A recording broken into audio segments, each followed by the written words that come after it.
방송에서 제공하는 투자 정보는 투자 판단에 대한 조언입니다. 방송에서 제공하는 주식의 가치, 가격 상승 및 가격 하락에 대해서는 방송사에서 보장하지 않습니다.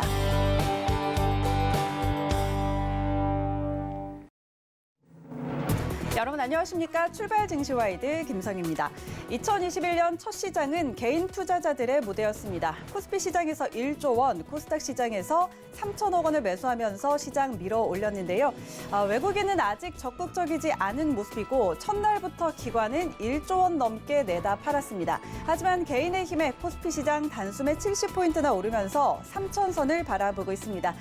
그런데 차화전 위주의 폭발적인 상승이었고 이 상승 하락 종목 수가 비슷하다는 점에서는 지수가 강하다고 모두가 웃는 시장은 아니었겠죠. 이렇게 불을 뿜는 시장에서 소외되지 않으려면 전략 잘 세워야 할 것 같습니다. 오늘도 이슈와 전략 함께 체크해봅니다. 간추린 경제 뉴스부터 함께 확인하시죠.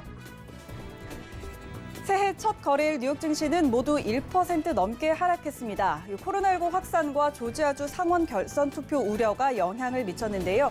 조지아주 상원 선거에서 민주당 후보 2명이 승리하면 상원 과반을 민주당이 차지하게 되고 이는 곧 법인세율 상승으로 이어지기 때문에 악재로 작용하고 있는 겁니다.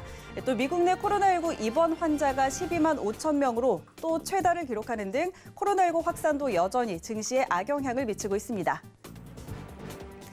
국제유가는 2% 가까이 급락했습니다. 장중의 유가는 지난 2월 이후 최고치인 49달러대까지 오르기도 했는데요. 하지만 조지아주 상원 결선을 앞둔 뉴욕 증시가 1% 넘게 밀리면서 유가도 같이 하락했습니다. 또 현재 사우디와 러시아 측은 증산을 두고 대립하고 있는데 오펙 플러스가 다음 달 원유 생산과 관련한 결정을 5일로 연기한 점도 유가에 하방 압력을 가했습니다.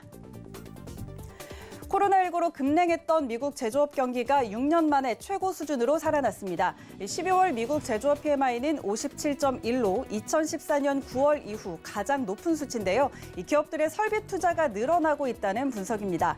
또 미국뿐 아니라 유로존의 제조업도 개선되고 있습니다. 유로존의 12월 제조업 PMI는 55.2로 2018년 5월 이래 최고치인데 유로존 내 최대 경제국인 독일의 제조업 PMI가 58로 호조를 보인 것이 이 전체적인 상승에 기여했다는 분석입니다. 파이자와 바이오엔테크가 코로나19 백신의 2차 접종이 늦어질 경우 그 효과를 보장할 수 있는 데이터가 없다고 밝혔습니다. 통상 코로나19 백신은 1차 접종 후에 3에서 4주 뒤에 2차 접종을 하게 되는데 각국은 물량 확보 문제로 접종 간격을 늘리기로 지침을 변경하고 있습니다. 이에 화이자와 바이오엔테크는 성명을 내고 대부분 임상시험 참가자가 일정 기간 내로 2차 접종을 받았기 때문에 투약 일정 변경의 효과를 파악할 데이터가 없다고 설명했습니다. 네, 이어서 간밤의 뉴욕 증시 마감 상황 함께 살펴보시죠. 뉴욕 3대 지수는 일제히 하락으로 마감했습니다. 다우지수가 1.25% 하락한 3223포인트로 거래 마쳤습니다. 이어서 S&P 500 함께 확인하시죠. 네, 1.48% 하락하면서 3,700선에 턱걸이했습니다. 이어서 나스닥 함께 확인하시죠. 네, 1.47% 하락으로 12,698포인트로 거래 마쳤습니다. 출발 증시와이드 지금 출발합니다.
네, 시장의 중심이 되는 이슈를 꼼꼼히 점검해드리는 글로벌 시시각각 시간입니다. 카카오페이 증권 영업부 윤정식 팀장 화상으로 연결돼 있습니다. 팀장님 안녕하십니까?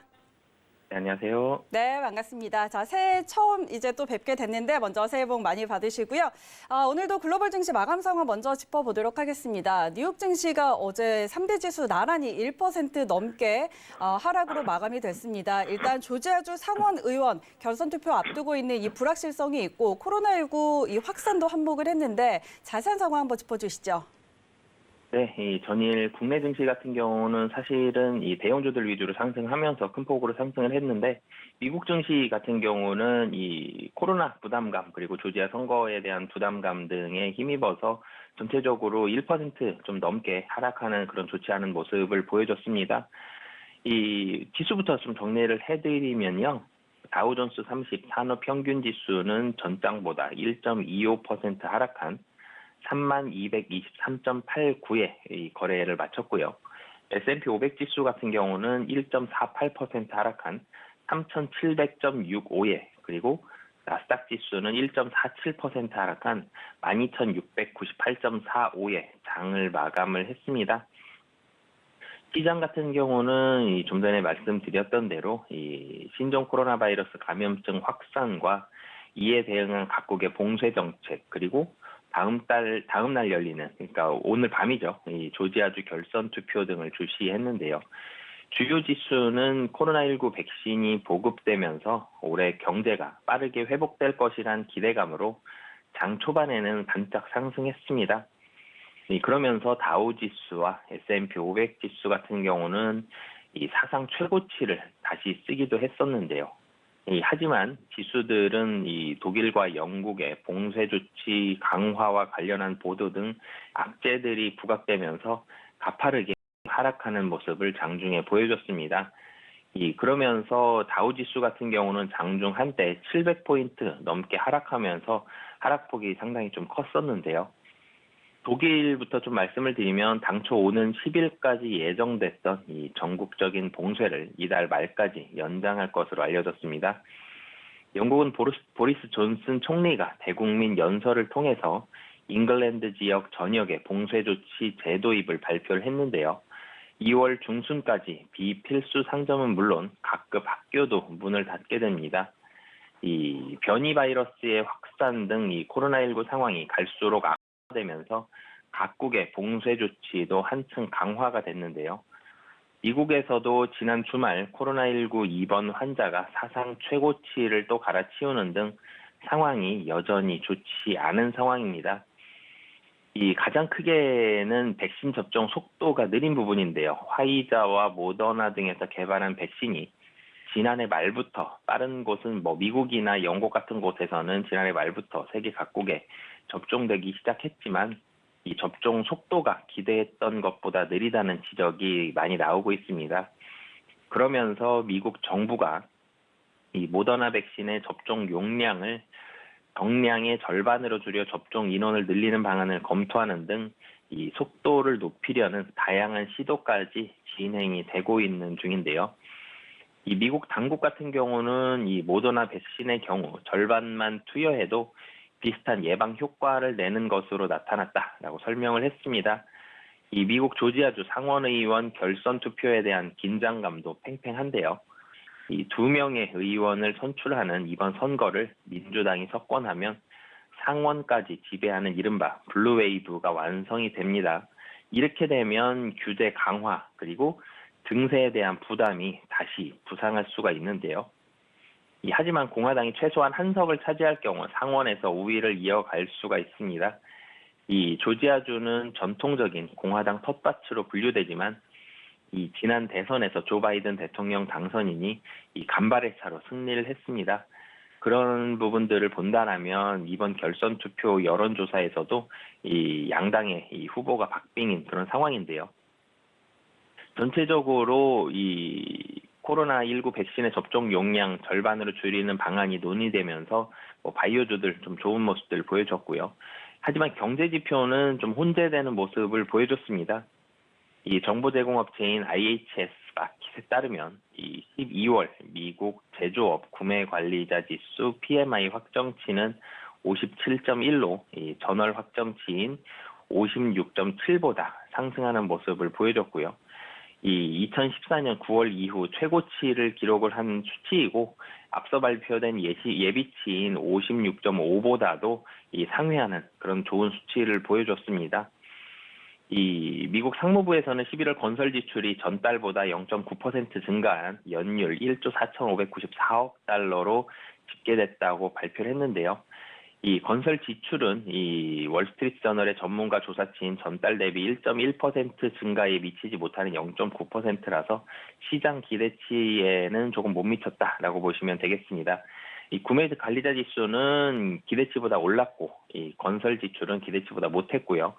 뉴욕 증시에서는 전체적으로 조지아주 선거 결과에 따라서 증시가 변동성을 보일 수 있는 상황이기 때문에 이 조지아주 선거 결과가 나오는 오늘 밤까지는 조금 조심하자는 그런 모습이 나왔다라고 보시면 되겠고요. 민주당 후보들이 모두 승리했을 경우에는 S&P 500 지수 좀 하락에 대한 가능성들이 상당히 좀 높습니다. 그렇기 때문에 이 조지아주 선거 결과 많이 주목을 하고 있는 그런 상황이고요. 그러면서 사실은 이 미국 증시, 이 시카고 옵션 거래소에서 거래되는 나오는 이 변동성 지수, 빅수 지수 같은 경우는 전 거래일보다 18.55% 급등한 26.97을 기록하면서 아직까지는 좀 변동성에 대한 우려감들, 이 조지아주에 대한 그 선거 결과에 대한 우려감들이 시장에는 좀 남아있다라고 보시면 되겠고요. 이 업종별로 조금 더 자세히 말씀을 드리겠습니다. 이 전기차 업종을 제외한 대부분의 종목군은 좀 부진했다라고 보시면 되겠는데요. 3대 지수가 모두 하락을 했기 때문에 대부분의 좀 부진했습니다. 좋았던 전기차 업종만 좀 먼저 말씀을 드리면요. 중국에서의 12월 이 전기차 판매량이 급증하면서 실적 개선 기대감이 높아졌습니다. 그러면서 전체적으로 상승을 했는데요. 이 중국의 대표적인 전기차 업체에서 니오 같은 경우가 9.75% 가장 강하게 좀 상승을 했고요. 워크호스가 8.29% 그리고 미국의 가장 대표적인 테슬라 3.42% 상승을 하면서 이 전기차 관련주는 꽤 큰 폭으로 좀 상승을 했습니다. 하지만 장중 변동성은 상당히 좀 큰 편이었는데요. 이 보다폰 같은 경우는 디스커버리 플러스 스트리밍 서비스를 포함하는 계약을 발표하면서 2.73% 상승하는 모습을 보여줬고요. 그리고 장중 이 시황 말씀드릴 때도 말씀을 드렸지만 모더나 같은 경우는 이 백신 접종 용량을 줄인 상태에서 접종할 수 있다라는 소식이 전해지면서 6.95% 이 큰 폭으로 상승을 했습니다. 하지만 차익 실현 매물들 좀 많이 좀 나왔었는데요. 퀀텀 스케이프 같은 경우는 지난 연말에 이어서 차익 욕구가 확산이 되면서 40.84% 급락하는 모습을 보여줬고요. 뉴프로비던스가 4.64% 하락, 그리고 핀텍 EQ시선은 2.83% 하락, 그리고 에어비앤비도 5.1% 하락하면서 지난해 상장된 종목군 중심으로 전체적으로 매물이 출회되면서 꽤 큰 폭으로 좀 하락이 나왔다라고 보시면 되겠습니다. 보잉 같은 경우도 이 실적 둔화 우려감이 높아지면서 매물이 출회됐고요. 그러면서 5.3% 이 하락을 했습니다. 이 보잉이 하락하면서 이 보잉 관련된 주죠, 레이시온이 4.31% 이 하락하면서 동반 약세의 모습을 보여줬고요. 맥도날드가 더딘 성장을 이유로 투자 의견 하향 레포트가 나오면서 이 2.03% 하락을 했습니다. 에스티로더도 단기 상승이 지나쳤다는 보고서가 나오면서 투자 의견이 하향됐고요. 그러면서 4.21% 하락하면서 장을 마감을 했습니다. 그리고 차이나텔레콤, 차이나모바일 등이 이 미국 증시에서 퇴출된다는 소식으로 이 중국 대표적인 통신 회사들이죠. 이 차이나텔레콤이 5.48% 하락을 했고요. 차이나모바일도 5.89% 이 하락을 했습니다. 전체적으로 중국 관련 주식들 최근 들어서 좀 부진한 모습들 보여주고 있는데요. 알리바바도 2.1% 하락을 했고요. 진둥닷컴도 1.79% 하락하면서 미국 증시에 상장되어 있는 중국 주식들 대부분 좀 계속 부진한 모습들 보여주고 있습니다. 중국에서 마윈 관련해서 이 알리바바라든지 그 외 종목들도 상당히 좀 규제를 많이 받고 있기 때문에 이 제재를 많이 받고 있기 때문에 중국 관련해서는 미국에서 이 중국 관련 종목들은 당분간 좀 계속 좀 좋지 않을 가능성이 높아 보이고요. 대형 기술주들도 차익 매물이 출회가 되고 있습니다. 애플이 2.47% 하락을 했고요. 아마존이 2.16% 하락, 알파벳이 1.51% 하락, 페이스북이 1.54% 하락, MS가 2.13% 하락하면서 사실 대형 기술주들은 뭐 실적이라든지 뭐 코로나 영향이라든지 이런 부분들에 있어서는 어느 정도 좀 거리감이 있는 종목들인데요. 그럼에도 불구하고 대부분 한 2% 내외의 하락들을 보인 이유는 전일 미국 증시가 전체적으로는 좀 차익 실현 매물들 2020년도에 올랐던 이 증시에 대해서 차익 실현 매물들이 좀 많이 출회됐다라고 정리할 수 있겠습니다. 네, 자세한 증시 마감 상황 짚어봤습니다. 그런가 하면 이제 조지아주 상원 결선 투표를 하루 앞두고 있는 상황입니다. 앞서 언급해 주시기도 하셨는데 만약 여기서 민주당이 2석을 모두 확보하면 이제 50대 50 블루 웨이브가 달성이 되게 되는데요. 내일 아침이면 좀 윤곽이 드러날 걸로 보이는데 관련한 전망 좀 어떻게 보실까요? 네, 사실은 미국 증시 신년 초부터 이 불확실한 상당히 사실은 영향을 많이 미칠 수 있는 그런 요인이 남아있기 때문에 좀 불확실한 모습을 보여줬다라고 보시면 되겠습니다. 그러면서 이 미국 증시 전문가들도 사실은 증시에 대한 전망 좀 잘 못하고 있는 그런 부분들인데요. 코로나 바이러스의 확산도 되고 있지만 그리고 여기에다가 미국 재정 부양책과 관련된 이런 불확실성도 있고요.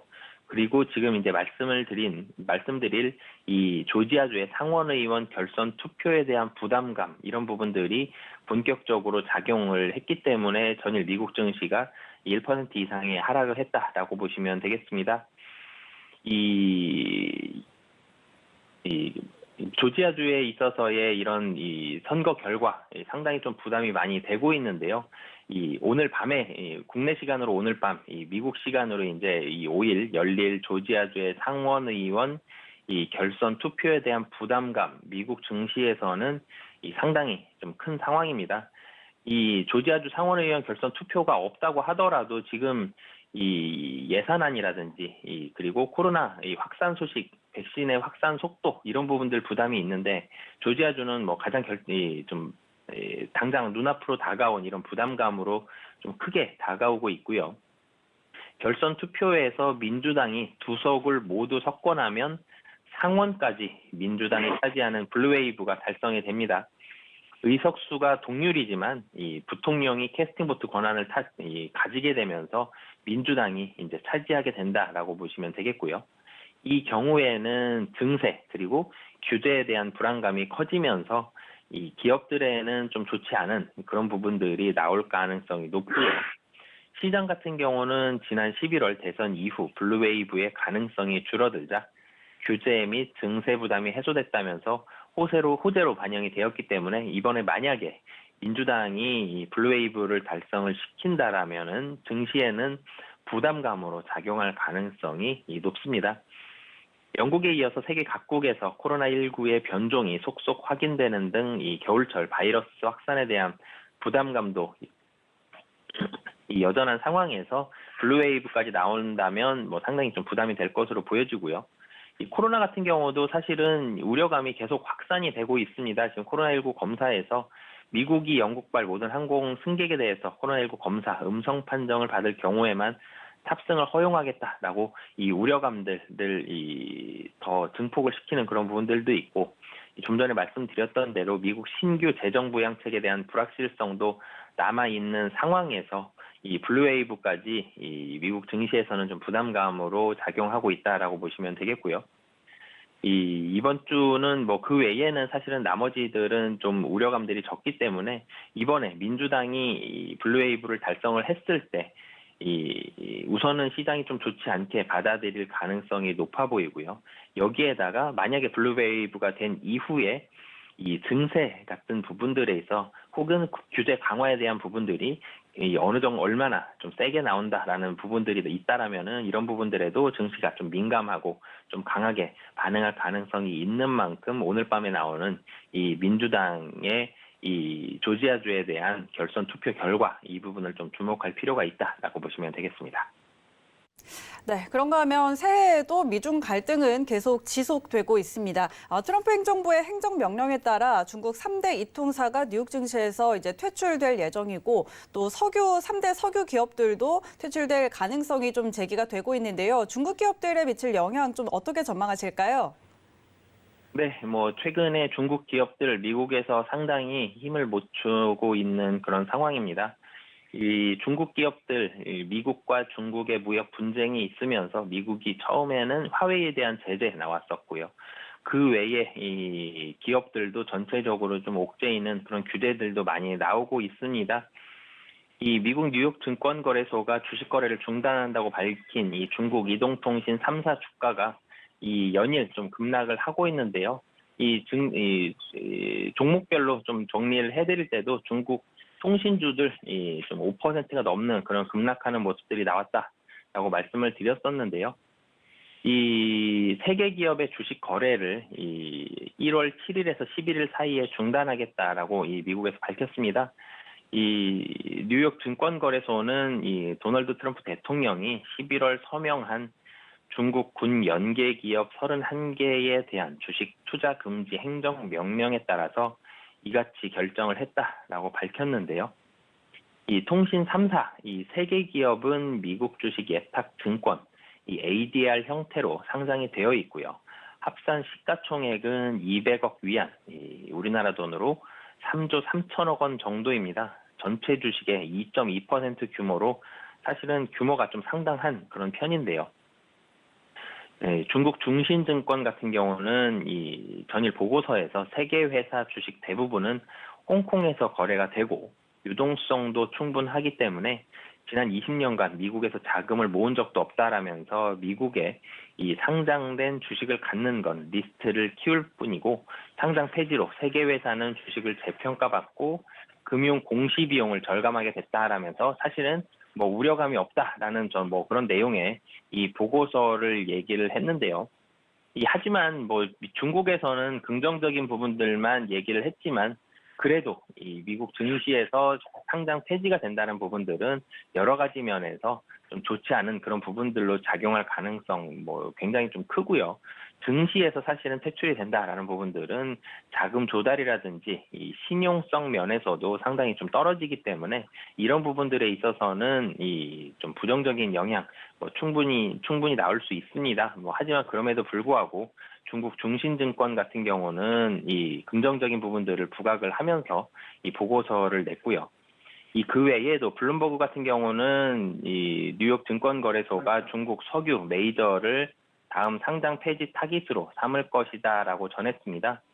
이 에너지 분야가 중국 군의 필수적이라는 점을 고려하면 이 페트로 차이나와 중국 석유 화공 이게 다음 거래 중단 대상이 될 것이다라면서 블룸버그 인텔리전스의 이 해니콩 애널리스트를 인용해서 전했습니다. 이 중국 상무부 같은 경우는 2일 중국 기업의 권리를 보호하기 위해서 적절한 조치를 취할 것이다 라면서 두 나라가 공정하고 예측 가능한 기업, 투자 환경을 만들기 위해 협력하길 바란다라고 밝히면서 전체적으로 미국 증시에서 한 발 물러서는 좀 완화된 그런 모습을 보여줬고요. 지금 미국 증시에서 전체적으로 중국 종목들, 중국 기업들에 대한 분위기 상당히 좀 좋지 않습니다.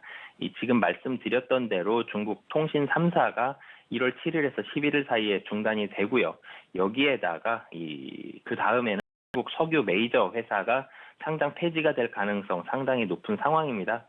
중국 내에서도 이뿐 아니라 이 마윈과 관련한 이 알리바바 그룹 전체적으로 제재가 많이 나오고 있는데요. 마윈이 이 중국 내에서의 입지 상당히 좀 작아지고 있고요. 이 신규 상장을 준비했던 종목들도 중국 정부에서 이 상장을 막아서고 있습니다. 그런 부분들이 이 중국 기업들 좀 좋지 않은 모습들 보여주고 있고 마윈 같은 경우는 상당히 꼬리를 많이 내렸음에도 불구하고 그동안의 소신 발언이 중국 정부의 시진핑 주석에 상당히 좀 좋지 않게 작용이 되면서 이 알리바바 그룹들도 전체적으로 좋지 않은 모습들 보여주고 있습니다.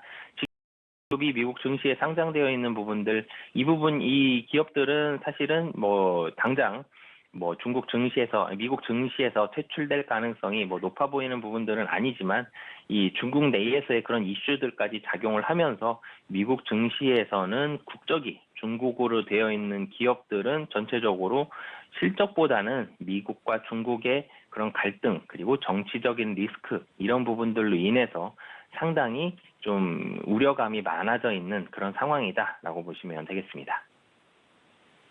네, 글로벌 이슈들 함께 짚어봤습니다. 지금까지 카카오페이 증권 영업부 윤정식 팀장과 함께했습니다. 팀장님 고맙습니다. 네, 감사합니다.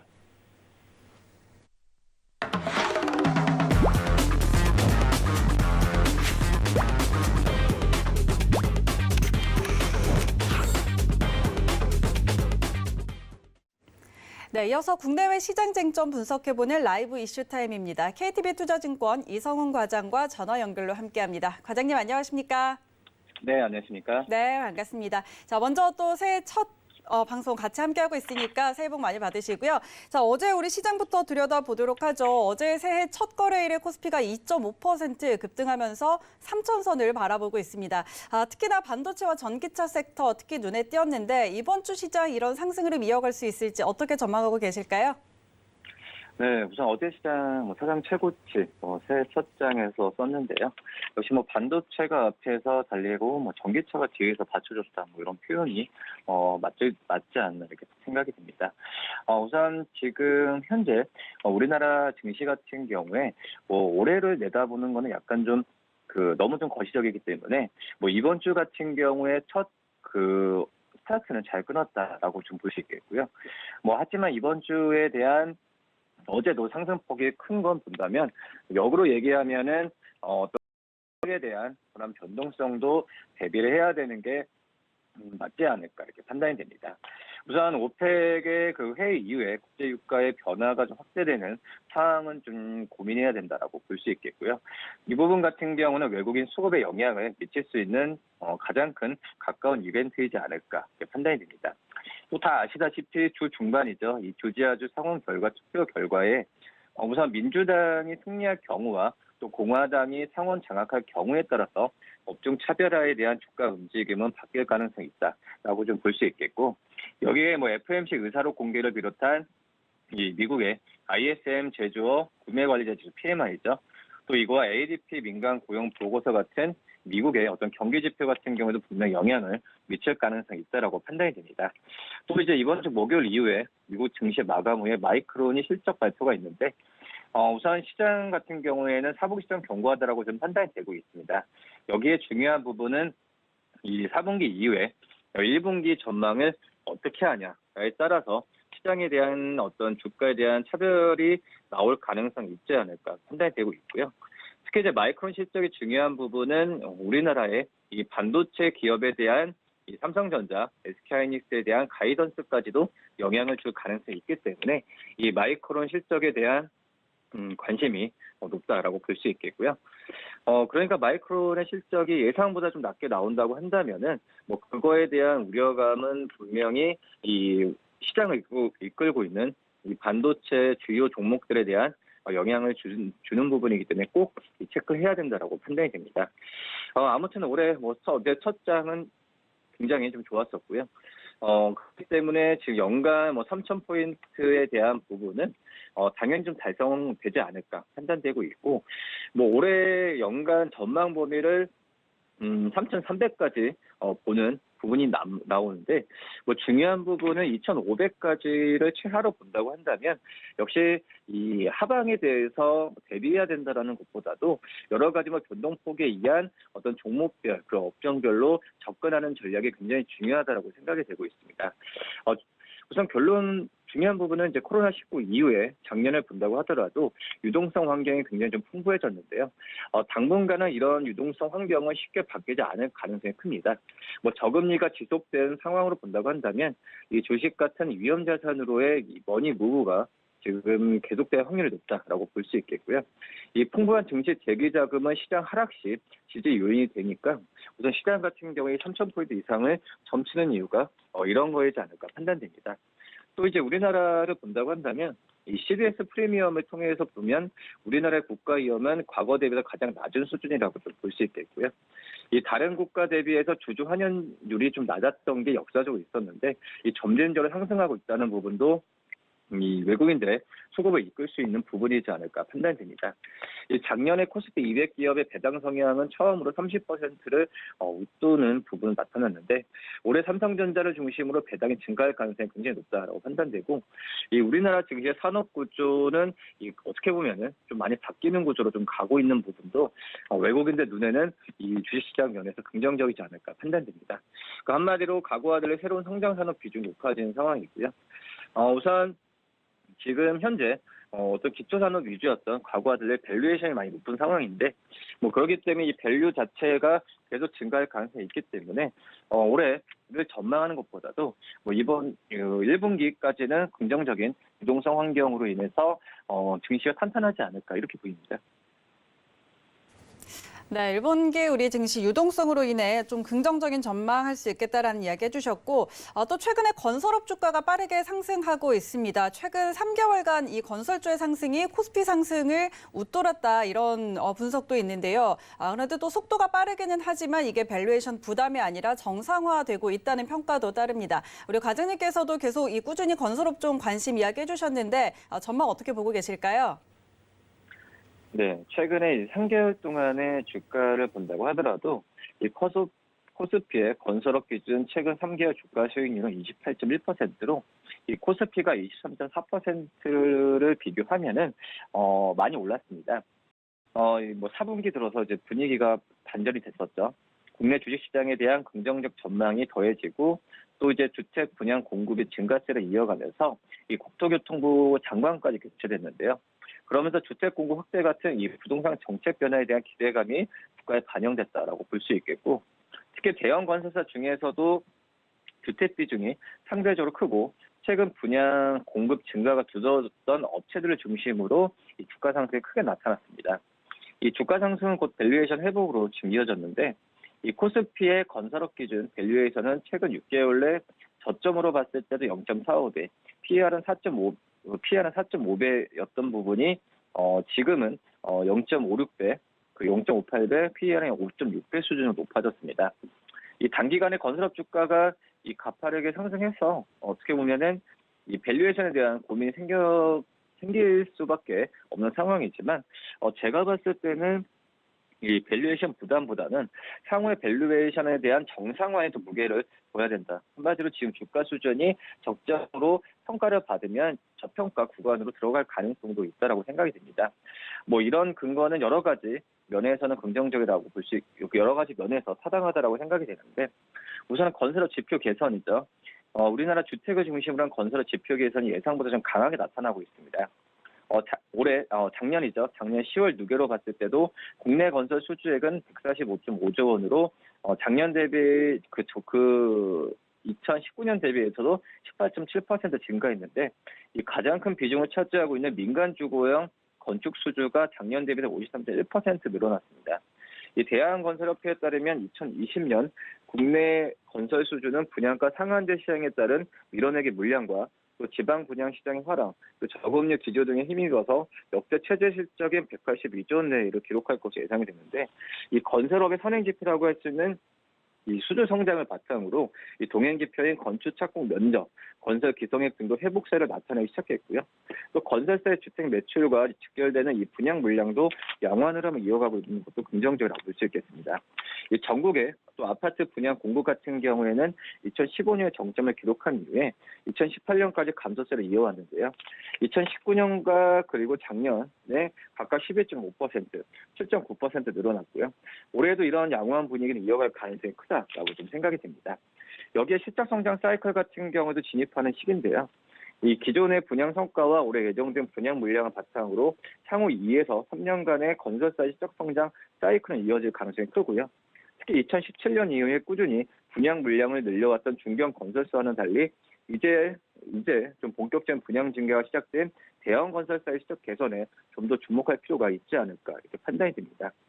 우선 주요 5개사 확산 기준 분양 세대 수는 작년에 11만 세대 넘어서 우선 작년 대비해서 40% 이상 늘어난 것으로 파악이 되고 있는데 최근에 분양 계획으로 봤을 때도 올해는 15%가량의 분양 증가가 나타날 것으로 예상이 되고 있습니다. 그렇기 때문에 대형 건설사에 대한 시작 기대감을 느끼는 또 다른 요인은 여러 가지 많겠지만은 이런 국내 시장 쪽에서의 바탕이 가장 크다라고 볼 수 있겠고 여기에 이제 해외 부분 쪽에 정상화가 이루어진다고 한다면 이 건설업체들한테는 긍정적이지 않을까 이렇게 보입니다. 네, 이 건설 업종 중에서도 대형 건설사에 좀 관심 가져보자 하셨는데 그렇다면 우리 과장님의 탑픽 종목은 뭘까요? 저는 이제 GS건설을 좀 말씀을 드릴 텐데요. 역시 우리나라 국내 어떤 주택 건축 쪽에서는 가장 좋은 브랜드를 갖고 있고 이 올해 영업이익은 9,300억 이상이 될 가능성이 크다라고 판단이 됩니다. 우선 GS건설의 분양 실적은 작년에 재작년에 봤을 때로 1,600세대에 그쳤는데 작년 연말까지 2,500세대 수준의 분양 공급 달성이 가능할 것으로 보여지고 있고요. 그러니까 올해도 이제 어떤 매출 턴어라운드는 가능할 가능성이 크다라고 좀 판단이 됩니다. 이 주택 부분 마진에 대해서는 다소 보수적으로 추정치에 반영하면서 실적을 내는 부분이 올해 영업이익을 9,000억 이상을 잡은 거라고 좀 판단이 되고 있고요. 우선 올해 만약 2,700세대 이상의 분양 공급이 나온다고 한다면 지금 영업이익은 9,000억 이상, 9,300억 말씀드렸는데 그 이상의 영업이익을 달성할 가능성이 크다라고 좀 생각이 되고요. PBR이나 여러 가지 봤을 때도 지금 0.6배를 수준으로 본다고 한다면 아직까지 저평가 국면이라고 판단이 되고 있고 여기에 신사 모멘텀이 확인되면 이 GS건설이 어떤 가치 주락을보다도 이 성장주 면으로도 갔을 때 이 주가에 대해 먼저 선반영될 가능성도 크지 않을까 그렇게 보입니다. 네, 이렇게 건설 업종까지 한번 짚어봤고 이렇게 좀 경기 민감주들이 올해는 좀 주목을 받는 것 같습니다. 이 철강 가격이 오름세를 보이면서 또 이 철강 관련주들도 눈에 띄는데 앞으로 철강 업종 투자 전략은 어떻게 보고 계실까요? 네, 우선 지난주 철강 가격이 전 제품이 좀 떨어졌습니다. 특히 중국 쪽이죠. 중국 철강 가격이 약세를 시현했는데 최근에 중국 전역이 좀 강추위, 오늘도 우리나라도 날씨가 많이 추운데 이 철강 수요가 이 강추위 때문에 둔화되면서 이 철강 가격이 전체적으로 떨어졌고요. 이 중국 철강 재고도 11주간의 감소세를 마무리하면서 전주 대비 0.3% 증가 모습 보여주었습니다. 그렇기 때문에 철강석 가격 같은 경우에도 수요 둔화 영향으로 전주 대비 3%간 톤당 161달러를 지금 기록했는데 다만 이런 부분은 단기적인 수요 지연 현상에 그칠 가능성이 높다고 판단되고 있습니다. 중국 철강 업체 같은 경우에는 2021년에 정부의 부양책에 따른 수요가 좀 건조할 것으로 판단되고 있고요.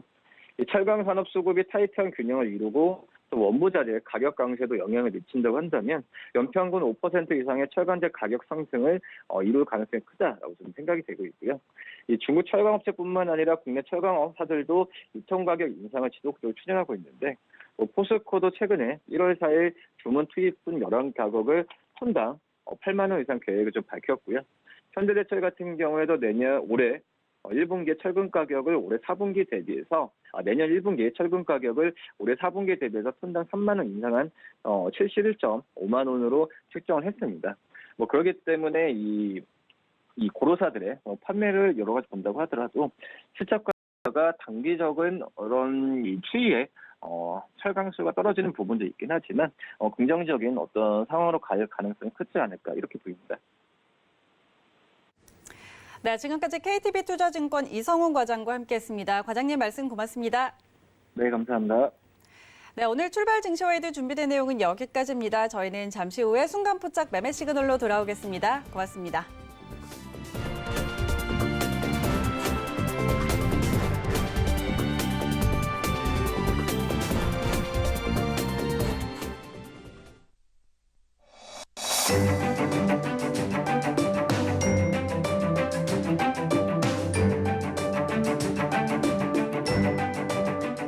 안녕하세요. K웨더 라이프스타일 예보 김단비입니다. 절기 소환인 오늘도 추위는 계속되겠습니다. 특히 낮부터 북서쪽에서 찬 공기가 내려오며 더 추워지겠는데요.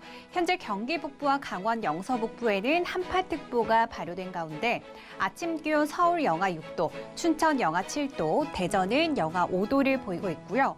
낮 기온은 서울과 춘천 영하 2도, 대전 영하 1도 등 중부지방을 중심으로는 영하권에 머무는 곳이 많겠습니다. 이 추위는 갈수록 점점 더 심해져서 금요일인 글피 아침 서울의 기온이 영하 18도까지 내려가며 매우 춥겠는데요. 이번 추위는 길게 이어지는 만큼 수도관 동파 등 시설물 관리와 건강 관리에 각별히 유의하시기 바랍니다. 또 충남과 전라도, 제주도는 일요일 오전까지 길게 눈이 내리겠는데요. 많은 눈으로 인한 피해 없도록 대비를 철저히 해주셔야겠습니다. 한편 현재 서울, 경기와 동해안, 경상도 곳곳으로는 건조특보가 발효 중인 가운데 그 밖의 지역으로도 대기가 건조하겠습니다. 작은 불씨가 큰 불로 번지기 쉬운 만큼 각종 화재 발생하지 않도록 조심하시기 바랍니다. 현재 위성 영상 보시면 전국이 대체로 흐리고 충청도와 전라도에는 눈 또는 비가 내리는 곳이 있는데요. 이 눈비는 아침에 대부분 그치겠습니다. 오늘은 북쪽을 지나는 기압골의 영향을 받다가 차차 벗어나며 전국이 흐리다가 점차 개겠습니다. 다음은 자세한 지역별 날씨입니다. 중부지방의 아침 기온 인천과 수원 영하 6도를 보이고 있고요. 낮 기온은 인천 영하 4도, 청주 영하 2도 선에 머물며 춥겠습니다. 동해안 속초의 아침 기온 영하 4도, 강릉 영하 3도를 보이고 있고요. 낮 기온은 속초 0도, 강릉 1도가 되겠습니다. 남부지방의 아침 기온 전주 영하 2도, 부산 4도로 어제보다 높게 시작하고 있고요. 한낮은 전주 0도, 부산 7도를 보이겠습니다. 바다의 물결은 동해상으로 최고 4m까지 매우 높게 일겠고요. 그 밖에 서해와 남해상으로도 최고 3m까지 높게 일겠습니다. 동해 먼바다로는 풍랑 예비특보도 발효 중이니까요. 항해나 조업하는 선박들은 앞으로 발표되는 기상 정보를 계속해서 확인해 주시기 바랍니다. 날씨였습니다.